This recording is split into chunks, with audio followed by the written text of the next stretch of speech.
جو ہے وہ اس کے 2 ضرب لگائیں اور بس منہ پہ پھیریں اور ہاتھوں پہ پھیر دیں، اور آپ کا غسل ہو گیا، آپ کا وضو ہو گیا۔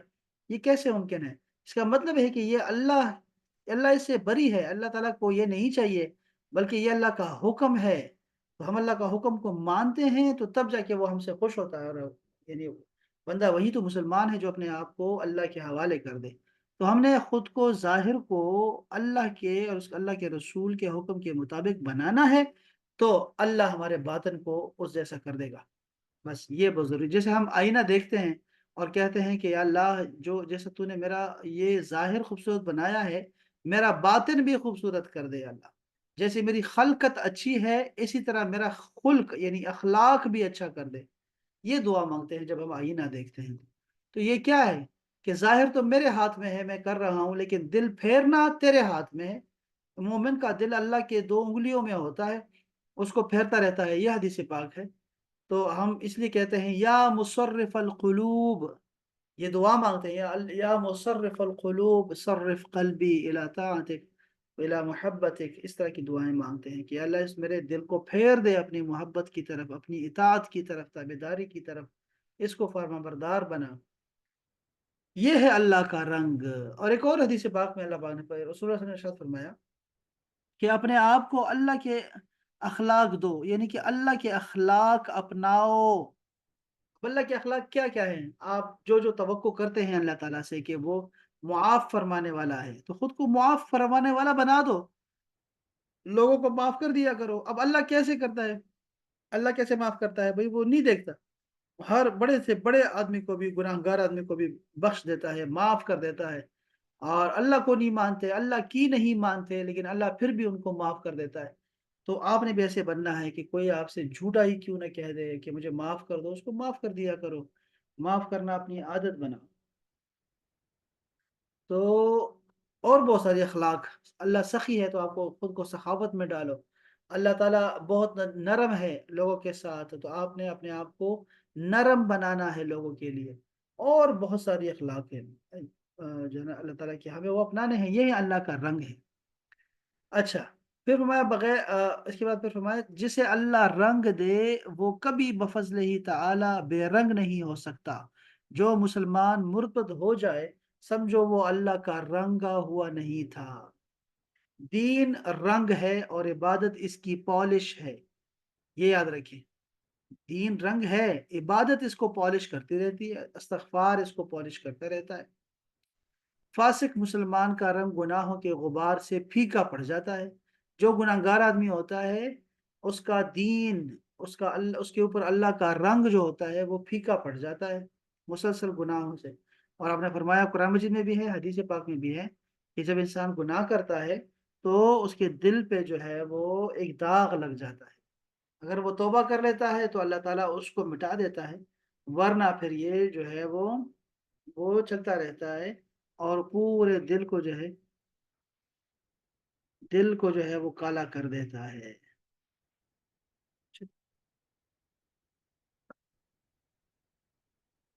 اچھا جی، دین، اس کے علاوہ صحابہ کرام درست یہ ایمان کی کسوٹی ہیں۔ اچھا، صحابہ کرام وَنَحْنُ لَهُ عَابِدُونَ سے ہم اسی کی عبادت کرتے ہیں، اور صحابہ کرام جو ہیں یہ کسوٹی ہیں۔ تا قیامت جس کا ایمان صحابہ سا ہوگا وہ مومن صادق ہے، جس کا ایمان ان کے مخالف ہے وہ بے ایمان ہے۔ ہم نے اس کی بہت ساری باتیں بتائی ہوئی ہیں، اور رسول اللہ نے ارشاد فرمایا کہ ما انا علیہ و اصحابی، وہ فرقہ دوزخ میں نہیں جائے گا جو اس پر ہوگا جس پہ میں ہوں اور میرے صحابہ کرام ہیں۔ آپ نے ایک اور بھی فرمایا کہ اصحابی کا نجوم بِأَيِّهِمْ اقتدیتم اہتدیتم، کہ میرے صحابہ جو ہیں یہ ستاروں کی مانند ہیں، جس کے پیچھے بھی چل پڑو گے راستہ پا جاؤ گے۔ تو یہ جو راستے تلاش کرتے تھے نا، یہ ابھی بھی لوگ ایسے ہی کرتے ہیں، ستاروں سے راستے لوگ جو ہے نا وہ سمجھتے ہیں۔ تو اب یہ سارے صحابہ جو ہیں وہ ایسے ہی ہیں۔ جیسے قرآن کے بارے میں فرمایا کہ 4 لوگوں سے قرآن مجید لو، آپ نے پھر 2 مہاجرین کے نام لیے، 2 انصار کے نام لیے، اور آپ نے فرمایا قرآن مجید ان سے سیکھو۔ ہمارا جو فقہ حنفی ہے وہ عبداللہ بن مسعود سے زیادہ روایت ہے۔ تو اور بہت ساری ایسی اس کی مثالیں ہیں کہ ہم لوگوں نے صحابہ کرام کی اطاعت کی ہے، ان کی بات مانی ہے، ہم نے ان کی باتوں کو دین بنا لیا ہے۔ یہ ذہن میں رکھیے گا، کیونکہ یہ رسول اللہ کا حکم تھا کہ خلفائے راشدین کی جو سنت ہے وہ اپناؤ۔ تو اتنے بڑے بڑے فیصلے وہ کر گئے اور ہم نے اس کو بھی من و ان مان لیا ہے۔ میں نے بتایا تھا آپ کو بہت دفعہ کہ حضرت ابوبکر صدیق جو ہیں وہ ایسے فیصلے کرتے تھے، تو اور صحابہ کرام ان کی اطاعت کرتے تھے۔ میں نے بتایا تھا آپ کو کہ زکوٰۃ نہ دینے والوں کے خلاف آپ نے جہاد کیا، اسی وقت جہاد چل رہا تھا مرتدین کے خلاف، جو مرتد ہو رہے تھے، جو نئے نئے جھوٹے نبی ہونے کا دعویٰ کرتے تھے، ان کے خلاف جہاد چل رہا تھا۔ مسلمانوں کے اندر ایک لوگ آ گئے جو زکوٰۃ نہیں دیتے تھے، تو آپ ان کے خلاف جہاد برسر جہاد ہو گئے، تو صحابہ کرام نے آپ کو مشورہ دیا کہ آپ ان کو چھوڑ دیں، زکوٰۃ والوں کو ان کو چھوڑ دیں، بلکہ یہ جو دوسرے مرتد ہو رہے ہیں ان کے پیچھے چلیں۔ آپ نے فرمایا نہیں، یہ جو لوگ نماز پڑھتے ہیں اور زکوٰۃ نہیں دیتے، میں ان کے خلاف جہاد کروں گا۔ زکوٰۃ اور نماز ایک ساتھ، اس کا حکم اترا ہوا ہے۔ آپ نے پھر قرآن مجید کو جمع کیا، سب نے آپ کو قرآن مجید دیا، اور وہی قرآن مجید قرار پایا جو آج کو آپ نے قرآن مجید کہا۔ حضرت عمر فاروق کو دیکھ لیں، آپ نے تراویح کو نماز بنایا جماعت کے ساتھ، اور ابھی تک لوگ، ہم تو کتنے، یعنی اللہ کرے کہ اللہ پاک ہمیں سب کو جو ہے ہمیں رمضان نصیب کرے اس دفعہ پھر سے۔ یہ رمضان جو ہے نا، یہ ہم یہ سمجھ لیں کہ ہمارا حج اور عمرہ ہے، اتنا اس کا اشتیاق رہتا ہے، اتنا تو ہم عمل نہیں کر پاتے۔ رات کو میں نے سنا، اللہ اکبر، اللہ کرے اب ہم انشاءاللہ داخل ہونے والے ہیں رجب میں، تو جب رجب آتا ہے نا تو پھر ہمیں وہ خوشبوئیں آتی ہیں رمضان کی۔ تو یہ جو رمضان ہے، میں کل دیکھ رہا تھا، وہ امام بخاری 41-42 ختم کرتے تھے اس میں، رمضان پاک میں۔ کل ہم کل گئے تھے نا، یہ ختم بخاری میں گئے تھے، تو وہ بخاری شریف کا، تو اس میں بتایا ڈاکٹر صاحب نے کہ 41 یا 42 ختم کرتے تھے وہ رمضان میں قرآن مجید کے۔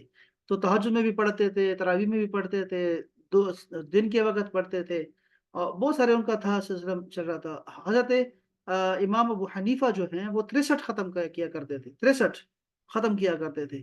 اب وہ یہ ایسے لوگ تھے، تو ہمیں تو تراویح کا بڑا انتظار رہتا ہے، اور تراویح کی وجہ سے بڑی رونق رہتی ہے۔ تو یہ حضرت رسول اللہ کی سنت ہے، لیکن ایسے مضبوطی سے نہیں تھی جس طرح ہم لوگوں نے اس کو بنا لیا ہے تراویح کو۔ یہ تو حضرت عمر فاروق کی مہربانی ہے کہ انہوں نے اس کی اجازت دی، اور پھر وہ سارا سلسلہ جو تھا وہ چل پڑا، اور سارے جو بھی قاری ہوتا ہے، خوبصورت آواز والا ہوتا ہے، زیادہ قرآن والا ہوتا ہے، وہ ہمیں تراویح پڑھاتا ہے، اور ہمارا جو ہے نا ہمارا ذوق بڑھاتا ہے، اور ہمیں رمضان کا مزہ آتا ہے۔ تو اس طرح میں نے بتایا تھا، عثمان غنی کا بتایا تھا کہ انہوں نے مسجدوں پہ جو ہے یہ خود انہوں نے کیے تھے، مینار بنایا تھا، مسجدوں کے اوپر بنایا تھا، انہوں نے مسجدوں کو وسیع کیا، عثمان غنی نے مسجدوں کو وسیع کرنا، اس کو رنگنا عثمان غنی نے شروع کیا۔ اور عثمان غنی نے ہی دوسری اذان شروع کرائی کہ جمعے کے دن دوسری اذان بھی ہوا کرے گی۔ آج کوئی ایسی مسجد نہیں جہاں دوسری نماز نہ، دوسری اذان نہ ہو۔ تو میں آپ کو یہ بتانا چاہ رہا ہوں کہ اس کے علاوہ، یہ تو خلفائے راشدین کی باتیں ہو رہی ہیں ساری، اس کے علاوہ جو باقی صحابہ کرام کرتے تھے وہ بھی ہمارے دین کا حصہ ہیں۔ بہت ساری ایسی ان کے اقوال ہمارے لیے قرآن کی تفسیر ہیں، ان کا کوئی بھی عمل ہے وہ ہمارے لیے رسول اللہ کا حکم ثابت ہوتا ہے، کہ اسی سے ان کا عمل ثابت ہوتا ہے رسول اللہ کا، ان کی وجہ سے۔ خوب گرم کا خور تھا، گرم کا بالکل مانچو سمی گرم کرنے بھی رہا ہاں سب دو ٹکڑا والا دو ٹکڑا والا بہت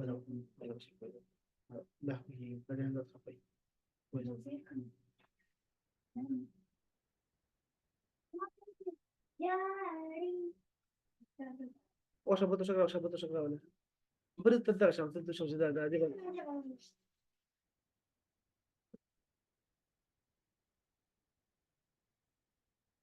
چلیں جی۔ تو یہ ہے جی اللہ تعالیٰ کے رنگ میں رنگے ہوئے لوگ، ہمیں تو بس انہوں نے دین سکھایا ہے۔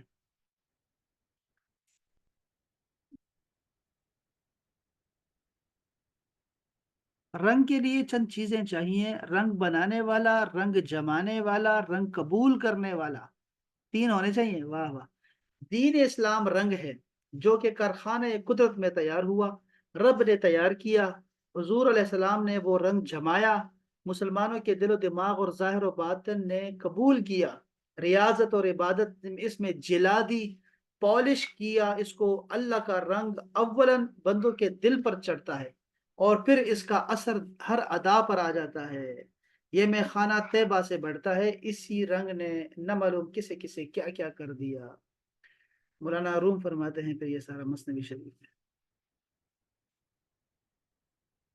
اللہ، واہ واہ واہ، یہ واقعہ ذرا پڑھ لیتے ہیں۔ مثنوی شریف کا ایک واقعہ ہے کہ ایک جنگل میں لشکر اسلام پیاسا تھا، کسی کافر کا غلام پانی کی مشکیزے سے اونٹ پر پانی لا دے اپنے مولا کے پاس جا رہا تھا۔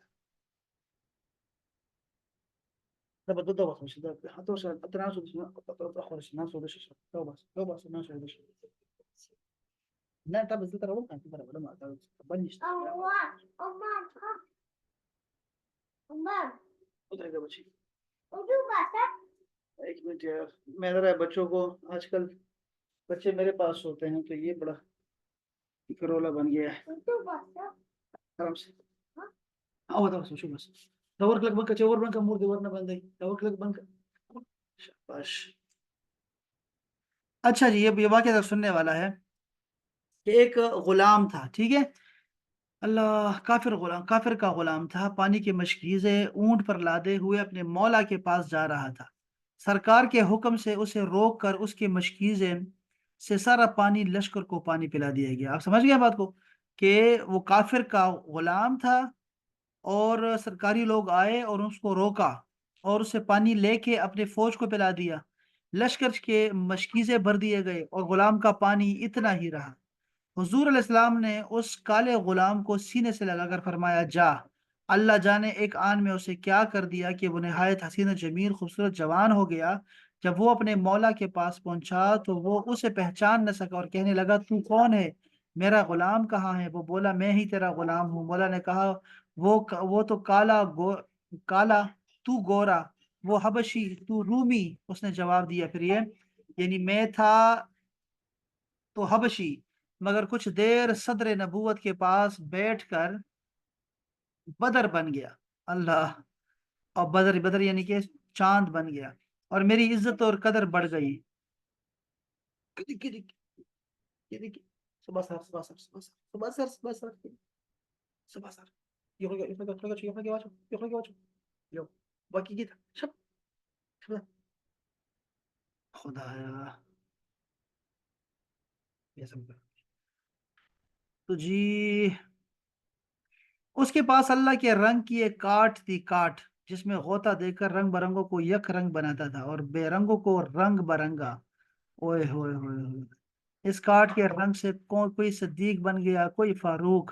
اس غلام کے طفیل اللہ وہ رنگ ہم پر بھی چڑھا دے۔ ونحن عابدون سے معلوم ہوا کہ عارفین تو رضا الہی کے لیے عبادت کرتے ہیں، نہ کہ جنت کے شوق اور دوزخ کے خوف۔ یہ بات یہاں بھی لکھی ہے، دیکھو نا، یہ بات یہاں لکھی ہے۔ اللہ کرے کہ وہ واقعہ مجھے مل جائے، میں بڑا ڈھونڈ رہا تھا بہت زیادہ۔ میں نے اس جمعے پہ جو خطاب کیا ہے نا، اس میں ایک بات بتائی میں نے۔ اس دفعہ جمعے کا خطاب جو تھا وہ تھا حضرت سالم پہ۔ دو سالم گزرے ہیں، ایک سالم جو تھا وہ صحابی ہے اور ایک سالم جو ہے وہ تابعی ہیں۔ تو اس میں سے خیر یہ جو ضروری بات ہے وہ بتانا چاہ رہا تھا آپ کو کہ حضرت عمر فاروق رضی اللہ تعالیٰ نے فرمایا کہ بیٹھ کہ ایک آپ نے فرمایا کہ رسول اللہ صلی اللہ علیہ وسلم نے ارشاد فرمایا کہ سالم اگر اللہ تعالی سے نہ بھی ڈرتا تب بھی وہ اللہ تعالیٰ کی نافرمانی نہ کرتا کبھی۔ یعنی وہ ڈرتا ہے اللہ تعالیٰ سے، لیکن اگر وہ نہ ڈرتا نا تب بھی وہ اللہ تعالیٰ کی نافرمانی نہیں کرتا۔ اتنی مشکل بات ہی ہے سمجھنا، لیکن حضرت سیدہ رابعہ بصری نے یہ کام بڑا آسان کیا ہمارے لیے نا۔ ان کا واقعہ بڑا مشہور ہے اور بڑا آسان واقعہ ہے، اس سے سمجھ آتی ہے کہ وہ ایک دن جو ہے وہ جذب میں آ کر نا، اپنے جو ان کا ایک جلال ہوتا ہے اس میں آ کر وہ راستے میں چل رہی تھی تیز تیز، اور ہاتھ میں پانی تھا اور ایک ہاتھ میں جو ہے وہ آگ لکڑی پہ لگائی ہوئی تھی اور وہ ساتھ چل رہی ہے۔ تو کسی نے پوچھا کیا کرنے جا رہی ہو؟ تو انہوں نے فرمایا کہ میں یہ آگ سے میں جنت کو جلانے جا رہی ہوں اور پانی سے دوزخ کو بجھانے جا رہی ہوں، تاکہ اس کے بعد اگر کوئی بھی جو عبادت کرے وہ کوئی بھی جنت کے لالچ میں یا دوزخ کے ڈر کی وجہ سے نہ کرے، بلکہ وہ اللہ کے لیے عبادت کرے، اللہ کی۔ اب یہ جو واقعہ تھا نا، یہ ہمیں سمجھاتا ہے کہ ایسے بھی ہوتا ہے کہ ہمارے دل میں اخلاص کا وہ لیول آ جائے کہ ہم جو کام بھی کریں وہ صرف اللہ کے لیے کرے، اس میں ہم کسی چیز کی پرواہ نہ کریں، کسی چیز کی لالچ نہ کرے، کوئی ڈر نہ ہو، کوئی خوف نہ ہو ہمیں، صرف اللہ کے لیے ہو وہ یہ وہ رنگ تھا۔ تو یہاں دیکھو، یہاں بھی وہی لکھا ہوا ہے وَنَحْنُ لَهُ عَابِدُونَ، کہ عارفین، جو عارفین ہے اور عرفا، جو عارف بندہ ہوتا ہے وہ رضا الہی کے لیے کرتا ہوتا ہے عبادت، نہ کہ جنت کے شوق میں، نہ دوزخ کے خوف سے۔ جنت ہمیں کیوں عزیز ہے پتہ ہے؟ جنت ہمیں اس لیے نہیں عزیز کہ وہاں حور ہے، وہاں قصور ہیں، وہاں نعمتیں ہیں، یہ چیزیں تو ساری رسول اللہ نے فرمائی ہمیں اور ہمیں شوق دلایا وہاں کا۔ لیکن اب جیسے میں اپنے دل کو طرف دیکھتا ہوں نا، یہ آپ لوگوں کو بھی ایسے ہونا چاہیے، اس سے بھی الگ ہونا چاہیے کہ آپ جنت کو مقام ملاقات سمجھیں، کہ یہ اللہ اور اس کے رسول کی ملاقات کی جگہ ہے۔ یہ جتنے پیارے پیارے لوگ گزرے ہیں، انبیاء کرام ہیں، یہ اہل بیت کے جتنے بھی ازواج مطہرات ہیں، اور کتنے بڑے بڑے نام ہیں، صحابہ کرام ہیں، اولیاء اللہ گزرے ہیں بڑے بڑے، ان لوگوں سے ملاقات کی جگہ ہے جنت میں۔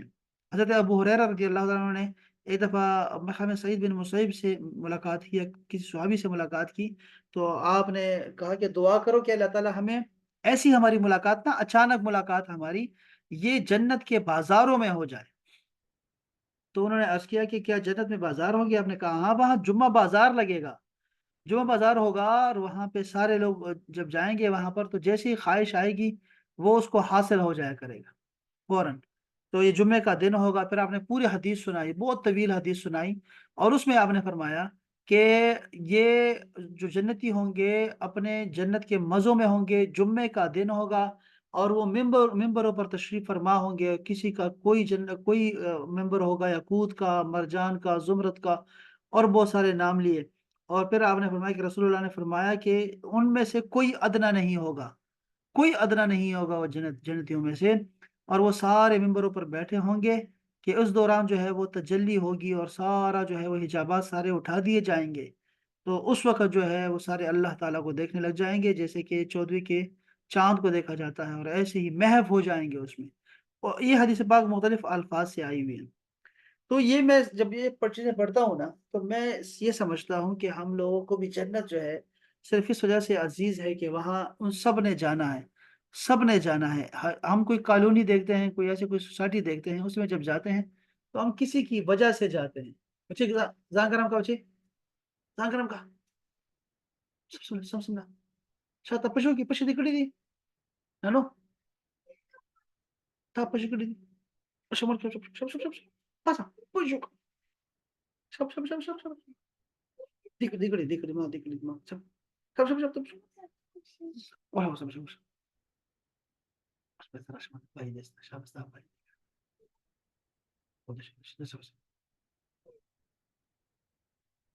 چلو یار، چلے بس اتنا کافی۔ یہ بچے مجھے نا بالکل بھی جو نا پتہ نہیں مائیں کیسے پالتی ہیں بچوں کو، 5 منٹ میں انہوں نے جو ہے نا میرا سارا جو ہے توجہ نہیں ہونے دیتے میری۔ ابھی 5 ہے، ابھی تو 5 ہو تو ابھی چلنا نہیں شروع کیا اس نے۔ اللہ خیر فرمائے یار، قاری صاحب مہربانی فرماؤ میرے بھائی۔ چلیں جی، اس کو چلے پھر ہم کل دوبارہ بھی یہ موضوع دوبارہ بھی ڈسکس کر سکتے ہیں انشاءاللہ تعالی، اور آگے بھی چلتے پڑیں گے انشاءاللہ تعالی۔ یہ برکت کے لیے میں نے چلے ایک آیت پڑھ دی ہے، باقی کل سے انشاءاللہ۔ اپنا خیال رکھیے گا اور دعاؤں میں یاد رکھیے گا۔ کل ملتے ہیں انشاءاللہ۔ السلام علیکم ورحمۃ اللہ تعالی وبرکاتہ۔ وعلیکم السلام ورحمۃ اللہ۔